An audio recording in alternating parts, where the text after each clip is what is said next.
Hello and welcome to Food for You and the Planet, a fresh new podcast that explores healthy and environmentally sustainable food solutions. This podcast is brought to you by Healthy Plan Eat Online Farmers Market. I'm Dr. Rosemary Osfeld and I'm your host. Together, we'll hear from leaders in environmental science, agriculture, medicine, nutrition, entrepreneurship, and more. Be sure to hit the subscribe button to hear all the latest in healthy and sustainable food with Food for You and the Planet. Today's episode features Frances Moore Lappé, co-founder of the Small Planet Institute, which she founded with her daughter, Anna Lappé. Frances Moore Lappé is the author or co-author of 20 books, many focusing on themes of living democracy, suggesting not only a government accountable to citizens, but a way of living aligned with the deep human need for connection, meaning, and power. She has received 20 honorary doctorates from distinguished institutions across the country, including Indiana University in 2021. Her first book, The 1971 Diet for a Small Planet, has sold over 3 million copies. Its 50th anniversary edition was released in 2021 with features in the New York Times, Boston Globe, and other major outlets. In 2019, the New York Times Magazine interview with Frances began, "Frances Moore Lappé changed how we eat. She wants to do the same for our democracy." Her most recent publication, Crisis of Trust: How Can Democracies Protect Against Dangerous Lies, in 2023, dives into the roots of the American disinformation crisis and shares lessons from democracies leading the fight to combat harmful lies and promote truth. Today, we will be focusing on her incredible work on food and the environment. Thank you so much for being here today, Frances. My great pleasure. Thank you so much. And I'm really excited to interview you because we have a book in our house. It's one of Oh, your, wow, the original.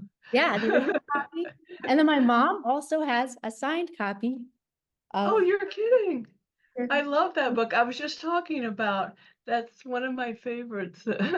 It's all about, how to transform fear into energy that we can use for what we want. And it was transformative in my life to write that about transforming fear. So what is the Small Planet Institute and what type of work does it do? Well, we try to change the world through changing how people see the world, because we human beings, our nature is that we see the world through culturally determined frames, and literally we can't see what doesn't fit into our frame. And so if we see a world of scarcity and fear in which we're competitive with others over too little and we're, on the edge, then that leads to certain very negative consequences. But if we see the world as it is, in which everything is connected, then every choice we make and do not make ripples out, and we never know who's watching. So we never know the full impact of our work or our absence of work. I mean, we'll never know, but we do know that it will make a difference. And so that insight is at the basis of everything. And so we try to free people up from the false frame that keeps us in this trap and this cycle of fear that leads to the concentration of power and then creates more and more fear. So I could go on and on about it, this frame, but we lay it out. We wrote a book called Getting a Grip, and if you look at that book, we have these the covers pull out into two circles in which I describe how the circle of fear takes us into the concentration of power that ends up creating fear, and how the premise of there is enough and that we have agency takes us into an ever more freeing cycle of empowerment. So that's really the heart of our work. It's kind of hard to explain in some ways, but we're not just an issue organization. We really are trying to get beneath the issues to these deeper premises of how people see the world. I love that. That's so important. So what sparked your interest in the connection between diet, health, and the environment? Well, it began because as a young woman, I was lost. And out of that, but I also had the great good fortune of being, you know, I shouldn't tell you young people that this was true because it must be so discouraging, but one could live as we did on $7,000 a year. I don't know what that is in today's wealth income, but my then husband, wonderful Mark Lappé, was a researcher at UC Berkeley, a postdoc, and we could live on his salary with a beautiful view of the bay. And I was free. I had just, you know, graduated from college, and then I worked in the war on poverty and got very, very close up and personal with the incredible toll that poverty was taking on people. And the woman I worked most closely with in my first job out of college, she died in her 40s. Her name was Lily. And the grief, the grief, the grief. But I knew that Lily did not die. She died of a deeper cause, not just of a heart attack. She died of the stress of poverty.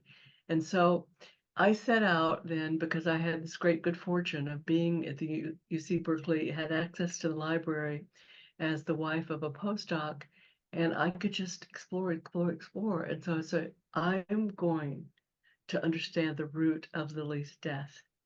And it took me to the issue of scarcity and I said she died of the scarcity of democracy, and then what did that mean? And that took me then to the issue of food, because Paul Ehrlich's book, it was a book came out in '69. He was a professor at Stanford and very authoritative, and his book was called The Population Bomb. And I had people, new friends your age, who were saying, I can't have kids because there's not enough in the world, And I wanted to, oh, is this true? So my intuition, maybe one of my better ones, was if I could just understand the roots of hunger, I would find a pathway of meaning in my life. And yes, indeed. So it started with a one-page handout. You got to start somewhere. That one-page handout turned into a little booklet that got into the hands of the founders of paperback publishing in America, Ballantine Books. So that was, the beginning for me was just, and this is why I say to everybody who asks, what do I do? I say, find your question, find your question. Because if you find something you have to know to make sense of the world, you will discover what you can do to make a change in the world. And so and each of it's different. So I can't tell you what to do, but I can tell you what do you care most about? What do you wonder most about? And go for that. So I hope that. So anyway, so that was a long-winded answer to. So that then led to ultimately to the books, and then I thought, well, I really should have a home to to to explore, because I love working in collegial relationships. I'm not a loner, even though I wrote my book by myself. I love collaboration, and so I wanted to have a home for my work, and fortunately, I can do that now. And so that was the beginning, just to help people not be trapped in the false frame. And so our books now cover, so many different things. One of our really our recent works is Daring Democracy, about what is the real root of the crisis of our democracy and what we can do. It started out with a walk of 100 miles, a march of 100 miles I took in 2016. I didn't think I could walk 10 miles, but that walk to the White House steps, the Capitol steps, and sitting in for democracy was really a life-changing thing for me. And so that really moved me more and more to focus on the democracy beneath all the issues, rather than um, what had been.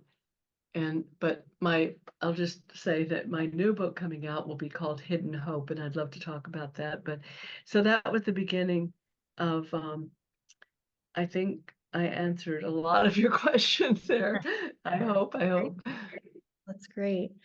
Um, so Howard Zinn, author of A People's History of the United States, rightfully asserts that you are a forerunner. What do you think enabled you to see these critical connections before these ideas became mainstream? I think because I had the fresh eyes, the power of fresh eyes, that I didn't come in. I mean, I'm not putting down PhDs by any means, or, people who've already gone deep, deep, deep, but I just came in, I had this luxury of just coming in with totally fresh eyes. And that was my greatest gift. And that combined with, I have to pay due credit to my parents. I grew up in Fort Worth, Texas, during the McCarthy era, where our church was literally investigated by the FBI. FBI agents came to the door. Why? Because they thought we were communist. And why? Because our church was integrated. We were the first church in Fort Worth, Texas to integrate, Unitarian Church.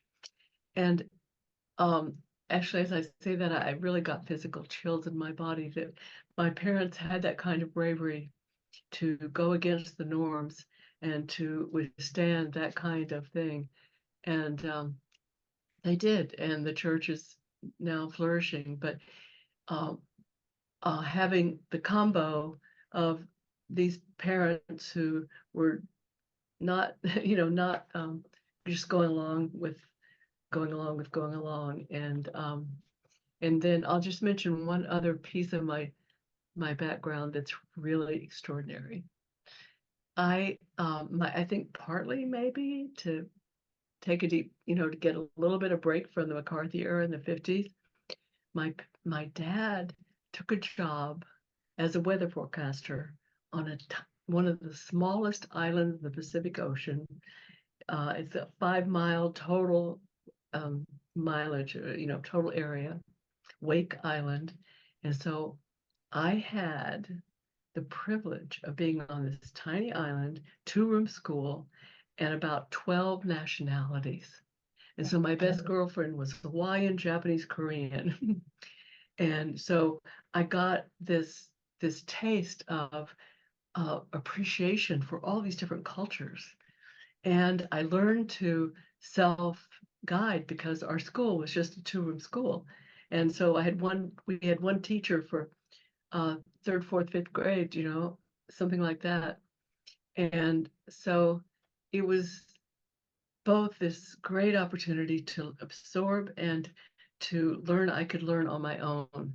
And I think the combo of that was what led me to think maybe I could just start learning and sharing. And that's what led to Diet for a Small Planet. And now, what are some of the key themes and ideas in Diet for a Small Planet? Well, I think the core is simply that scarcity is not a crisis. Um, Drop that idea, because that idea of scarcity then leads to all sorts of compromises, whether it's, trying to sell genetically modified organisms or ripping up the earth in ways we don't need to. Oh, we've got to produce, and tear down the rainforest. No, that it addresses this myth that we're up against nature, and it puts forth what I wanted to share, that as we align with nature, including our own, that there's more than enough for all of us. So it's really about dropping the fear frame and the scarcity frame, which are sisters, and really putting forth this real frame, which is everything is connected, and we are creating this experience of scarcity out of plenty. So that was the beginning, and it started, with, as I say, a one-page handout, but that was really the really beginning of what and of course I never imagined it would be a book or be a best-selling book and form the rest of my life. And so what would a diet for a small planet look like? Like, what are some of the characteristics that you think are part of having a diet that's good for people and the environment? Well, I think a plant-centered diet. I'm not saying that everyone has to be a vegetarian, but certainly a plant-centered diet when you consider that um, 80% of our agricultural land is devoted to livestock that return to us only 18% of our calories. So that statistic alone gives us a sense of incredible waste built in. And so without that, then we could leave much more of the earth untouched. We could not be tearing down rainforest, and we wouldn't be so pressed to always, come up with the latest chemical to increase production. So I think that letting that first um, um, that that's the key. Is right there.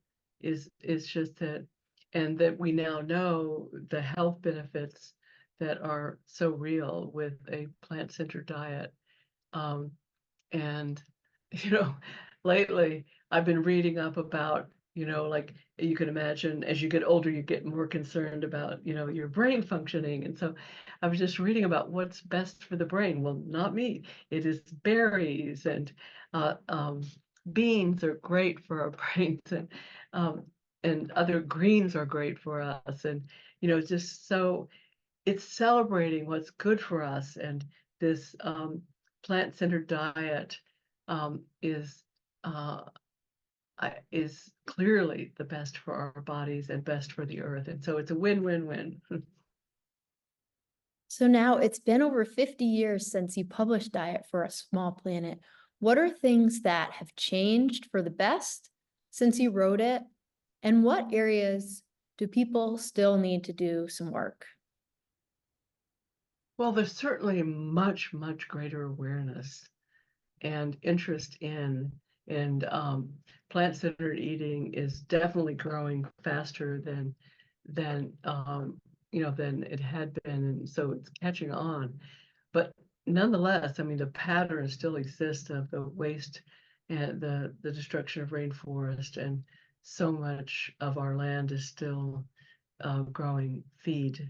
So it's the both and. There is growing awareness, but it hasn't really altered the the big picture, shall we say, of the waste and destruction. So it's really it's really it's really the I try to hold them both. And then the other thing, of course, that has gotten worse is ultra processed foods.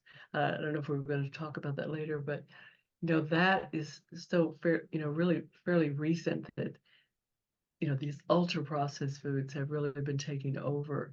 And on that score, I was just shocked recently by a New York Times piece that by the headline kind of implied it said ultra processed foods really, they're really that bad.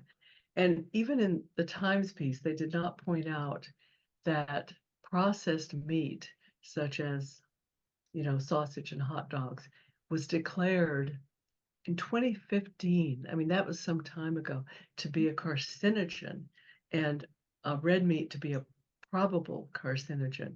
And they didn't even mention that in this piece.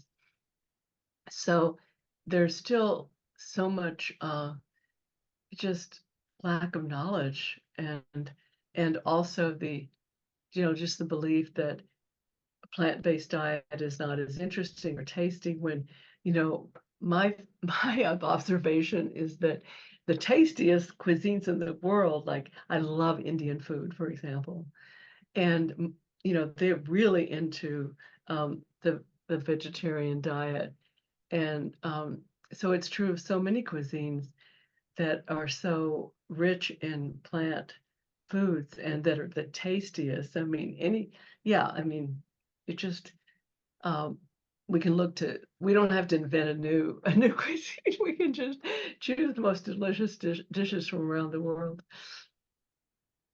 So, what are some of your other books you've written about food, health, and our environment? And which one is your favorite and why? Well, I really don't have a favorite. I can't answer that, but the a recent book I wrote that I really like. It's called Eco Mind, and it is really where I lay out. It's a short book, and it's the um, it really lays out, how we see the world. And if we see through an ecological worldview, then that eco mind was this idea of how we see the world is critical. And so it's really one of my favorite books. I've forgotten how it's sold, but it wasn't a big seller, but for me, it's very readable. All my books are written for a general audience and not too long. So I don't have a favorite book. Well, I wrote a book with my daughter, and that was my favorite experience of ever. Right, that was the smartest thing I ever did. Um, and um, so it's called Hope's Edge. And are you familiar with it? No, I haven't read that one. Well, she was just out of college, and I had just closed an organization that it was kind of a very crisis-ridden time in my life where I had to close this organization and start a new life in Boston. And I thought, what am I going to do? And then I had the best idea. Why don't I just travel the world with my daughter and write about where are people pushing forward the edge of hope? And Anna came up with the title, Hope's Edge. And so can you imagine being able to travel the world with your child and just as she was entering adult life and interview in fact, most amazing people. In fact, just yesterday, I had visit me someone who was a dear friend of the person who I interviewed who won a Nobel Peace Prize, Wangari Maathai in Kenya. And we got to interview her in 2020, I mean in 2000, because um, she had founded the Green Belt movement. She was just a regular person who said, "Oh, what if farmers who were the women doing the farm work, what if they were also planting trees?" Well, they ended up creating a movement, the Green Belt movement, that I think is responsible for something like 1 billion trees. And Wangari, I don't know how many years ago, she passed away a number of years ago, but she won the Nobel Peace Prize for her work. And I just got to visit recently with a friend of hers. So, you know, that um, just really that book, Hope's Edge. Um, and another example, we got to go to Brazil, to a city, a huge city, Belo Horizonte, that had declared that it was going to end hunger, no hunger in our city. And we got to interview the woman who was the leader of that. And we got to go around and visit all the different ways that they were making food available to everyone. And I'll never forget the final interview. I just want to take a second to tell you about it. So Adriana Arana, we got to close our visit there with her. And as we were interviewing the final interview, she started to tear up. And I said, Adriana, why are you crying? All you've accomplished. And she said, why did we wait so long? Why didn't we do this before? And I just was so moved by that yeah, it's great to accomplish, but all the people who suffered because we weren't seeing this most obvious thing we could do. I mean, they did things like the city would allow small farmers to have, I believe it was free stalls in the inner city to sell their produce at a subsidized price, so people in the inner city could afford it, and little kids in schools got really nutritious breakfast. I mean, basic stuff, and they reduced the hunger something like 40% in 10 years or something, some huge. Um, I think I'm messing up my stats, but um, it was an amazing um, achievement that they made. Yeah. So hope is definitely a topic and a theme that you really love to explore, it seems. And you recently wrote a book called It's Not Too Late About Climate. How should Uh-huh. people reframe the climate crisis to help them stay motivated and engaged in creating positive change? Well, it's not too late was really I needed to do this research to really both to highlight where people are making advances because the book really focuses on that a great deal, but also encouraging people that it's not, no matter where we are, it's not too late to make a difference. And that everything we do now to align will reduce suffering in the future. And it may be too late to prevent many of the harmful consequences because we're already seeing them, from rainforest decimation to, just um, the effect on the water supply, etc. But it it's not too late to matter, to avert some of the suffering, some of the losses that we can that we can that we can prevent. And so what encouraged me was to discover examples of people moving in the direction of sustainability, ecological development, being able to thrive without destroying the environment, by using examples like, having grown up in Texas, oils rich Texas, I was astonished to learn that the windmills in Texas produce tremendous amount of wind energy, and that I learned about how farms and wind can be compatible. So it's really to stir people, and then I give examples from different parts of the world where people have made surprising change, and that's, I think, so important to get across, that whatever point we are from our past mistakes, it's never too late to relieve some of the loss and to find meaning and purpose, because human beings, we need to feel that we matter. We can think about that in an egotistical way, or we can think about it in a beautifully principled way. We don't thrive if we think we don't count. I mean, yeah, it's good to feel that we count to our kids or our parents, but to count in a larger sense is so wonderful. So going back to the topic of food again, we are seeing a lot of foods that are being made from GMOs. And what are some of the dangers of GMOs? And what can people do to make sure that transparency is maintained in our food system?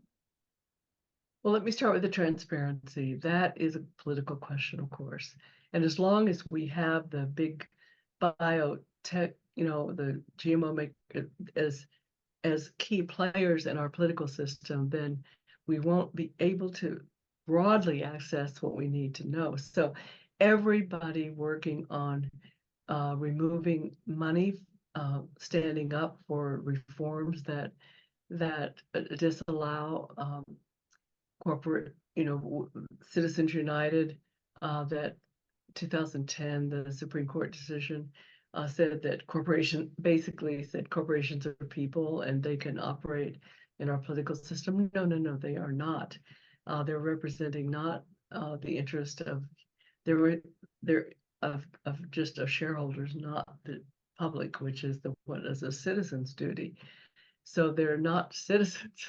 And so anything we can do to step up politically, to elect people who, excuse me, to elect people who are willing to step up and enforce antitrust legislation, enforce transparency, and to just break up monopolies, and to put more and more public money into the stimulation of diversified farming, encouraging new farmers to begin, and using sustainable farming methods. So I'm not a GMO expert, but I do know that anything that reduces the biodiversity of our seed pool, and that is dependent upon agricultural chemicals and chemical farming, is not good for us. And so that is really the key is question of power, question of democracy, and supporting. And how do we support publicly support new farmers coming in with sustainable methods and keeping that growing acreage. Yeah. And you had also mentioned the topic of processed foods. Can you share a bit more about how people can maybe take action or try to shift towards a diet that is less focused on processed foods? Because a lot of people, some of those processed foods seem very affordable. So yeah, how can we break this cycle? Well, the motivation, is to make people understand first, not make people understand, enable people to understand how dangerous it is to eat just ultra processed foods that have so much of the good stuff taken out of it, and then have additives which make us crave it. So it's really a hook and very unfilled, and it doesn't provide the fiber and the nutrients that we need, and it contributes to overweight. We have a huge proportion of our population now that is overweight. I have the statistics somewhere, but it's growing, and we know that's a health hazard. So it's just how do we develop a taste, and how do we um, and it's so quick and easy, right, to buy processed foods. So I guess in my own life, I've learned that one, always making more than you need for that one meal, and I have some really cool, my daughter bought me these really cool glass containers for the fridge where I can see what, my leftovers in there so they don't stay too long. And they're very in there. So I'm not wasting plastic by, overusing plastic containers all the time. And I can just put at this investment that my daughter made in me. And so one, always making more than you need. So if making a bean dish, hey, make double what you need, or a grain dish, make double what, put it there, because those sorts of things last quite a while in the fridge, and you can do all sorts of different things with them. One night you can go with it's like a Mexican and have some tortillas. I have 2 packs of tortillas in my refrigerator right now, and you can make a, nice whatever your favorite vegetable and beans in there and roll it up and put some. It's really quick. Or you can uh, just I just want to underscore how little time I spend cooking.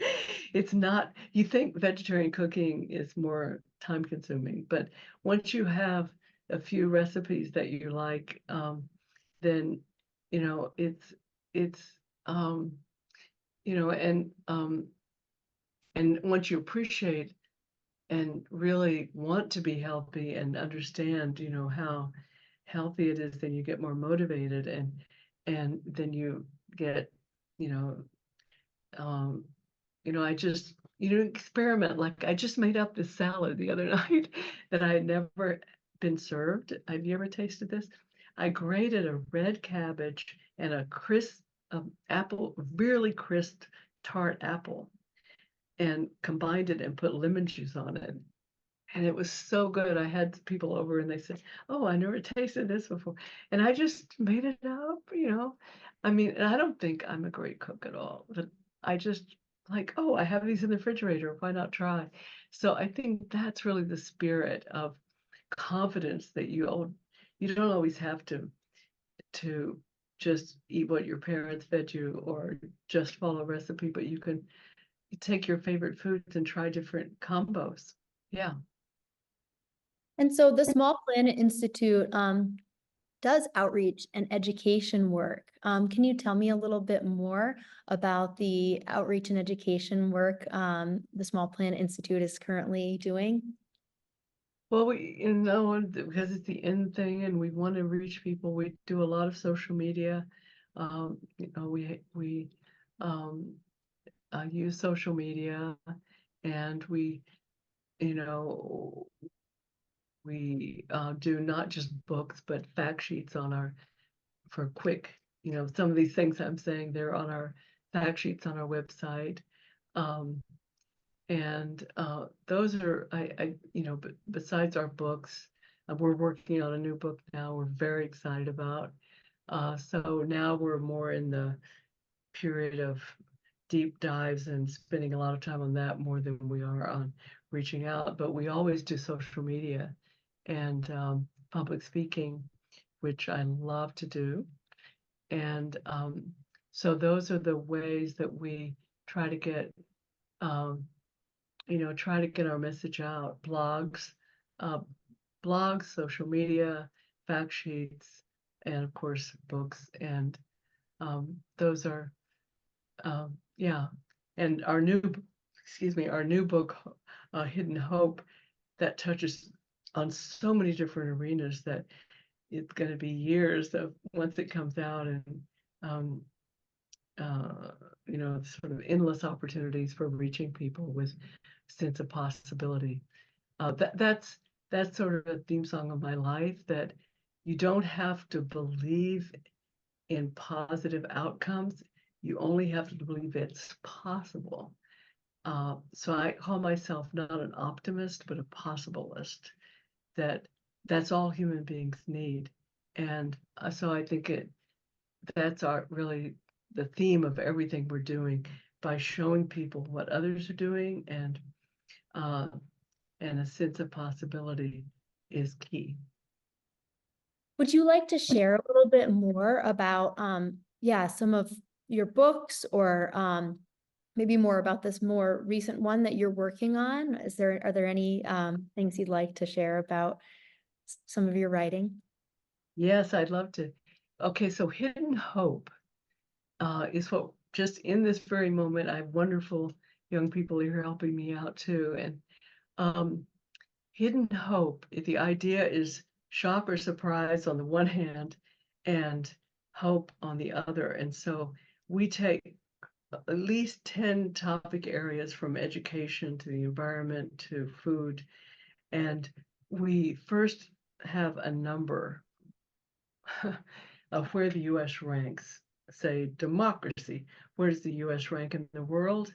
And I've asked people, and they, give various, but nobody has ever guessed as low as we actually rank. Credible international organization ranks us 59th in the world, whereas most of our peer countries are in the top 20. So we give the shocking statistic on our ranking and why, a page and a half or so. But then the bulk of the book will be, what country is ranked number one? I want to go there. I want to. So right now, I was just beginning to do I want to do interviews with people in Spain, because it turns out nobody guessed this. I always ask people, what do you think is the healthiest country in the world, for example? And nobody guesses Spain, right? And so it's just fascinating. Simple things like they said, oh yeah, we walk a lot, and we can all walk. I'd already done 3,000 steps today. We can all walk, healthy. And they also have their health system. Spain is the size of Texas, I just learned yesterday. And they have 247 health centers around the country, in an area the size of like 5% of a tiny percent of the US. And imagine what that would be if you knew you could, maybe hike down and visit your doctor, right? So we could, these aren't like the cliche, this is not rocket science, that this is common sense of encouraging people to walk, and making it um, safe and attractive for people to walk, with paths and just messaging, um, and giving people the lunch breaks so they can go out for a walk with their friends.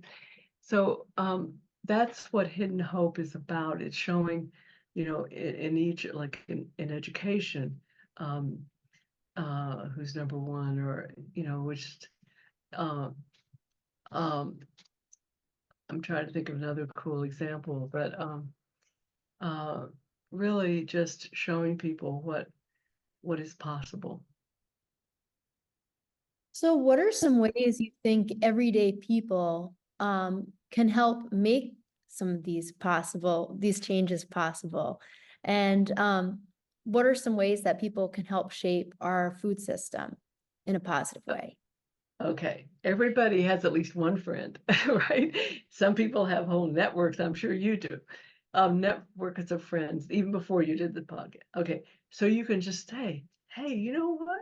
I just learned today, blah, blah, blah, that you don't have to credit Francis Moore Lappé, I don't mean that, but just, share what you're learning and say, wow, this is so cool.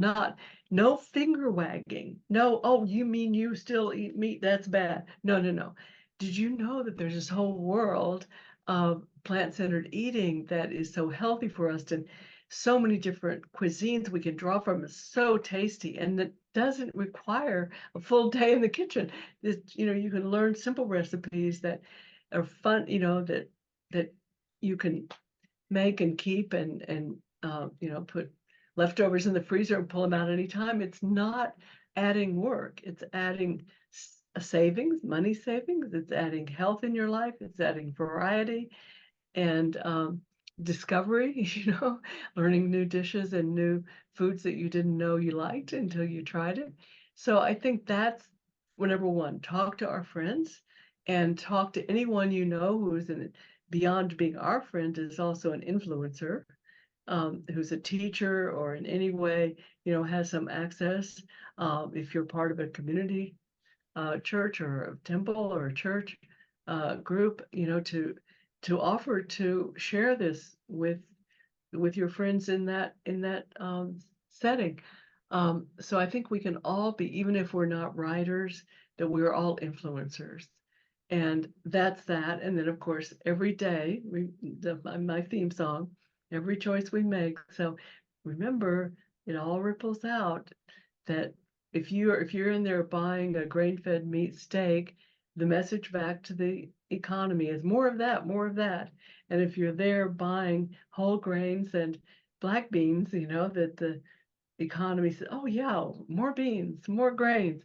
So I think that's, as I say these things, it actually pumps me up because I believe it's true. And it's all, I think for all of us, it's hard in this world where we know we're just one little person, to keep that spirit alive, um, that it's not possible to know what's possible. So we can just say, okay, we are going to make the road the best we can. Um, uh, and we never know the ripple, ripple, ripple. Um, uh, and I love this. There's a poem by Denise Levertov I quote all the time. Um, but it's the theme of, as she ends it, is that we've only begun to love the earth. We've only begun to imagine the fullness of life. How could desire fail? We've only begun. We've only begun. And so that sense that we're just waking up, and that it's not all over. And even though we screwed up a lot, that every day new growth in every positive way is possible. So what do you feel are some of the most important moments in your career? You've definitely had a large impact on a lot of people. So what do you think are some of the most important moments in your career you've had so far? Well, certainly, as I've mentioned, but just to go back, that choice I made coming out of college, and for all young people listening, that first job I had coming out of college, yes, our government's not paying people to do what I was doing, but any job, that first job, if you can, even if you have to sacrifice some in pay, as you probably would, but try to do something that you feel is aligned rather than just settling. And I know that's easy to say, hard to do maybe, but that first job I had where I was actually really directly connecting with human suffering and the poverty of Philadelphia in the 60s, that was the most, that was you're asking what are the most important decisions, right? That taking that path rather than just some the best paid job or but something that really had meaning. And then, I just feel, well, that decision, I made a C on my first English paper in college, right? So I never imagined myself to be a writer, never, ever. And so, but I took that risk of saying, okay, I may not be a writer, but I don't have confidence in that, but I want to learn and I'll figure out. And I had that opportunity to go to the library and and find my question. So, and follow my question. So I think that what I was saying earlier about finding that question for which you will take risks, including financial risks, that's something you got to answer and got to make a difference. And I think that just that confidence that you don't have to be full of yourself, you know, to, who am I? Sort of, who am I? How can I? No, we all deserve to be able to ask that question. How can I make a difference? And asking for help if needed. And so I guess that's the key thing, um, that even, and yeah, and even the heartbreak, I mean, the collapse of my organization in Vermont, I mentioned, that even heartbreak in that case led to this whole new life and this travel with my daughter. When that ended in Vermont, I thought, oh my, it was just so traumatic.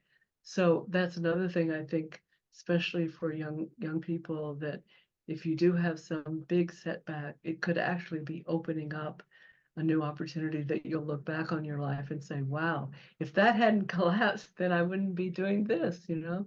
So just, you never know. And so that's why I call myself a possibilist, that it's not possible to know what's possible, so go for it. Oh, I love that.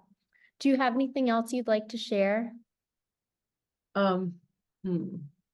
Buy the next book. No, I'm Sure. I'm really excited about this hidden hope. So, if you anyone listening who felt aligned with what I'm saying, it's just info@smallplanet.org, and we could put you on our e-list so that you'll be notified when the book comes out, and you can always get off our list. But I'd love, love, love to have you in communication and any feedback on what you've heard. And if you wanted to volunteer at a distance in any way, but it's smallplanet.org, and you can read about, what the kinds of things we have done and what we're doing now, and would love that. Thank you so much, Frances. This has been a really beautiful interview. So thank you. I so appreciate you. Thank you so much.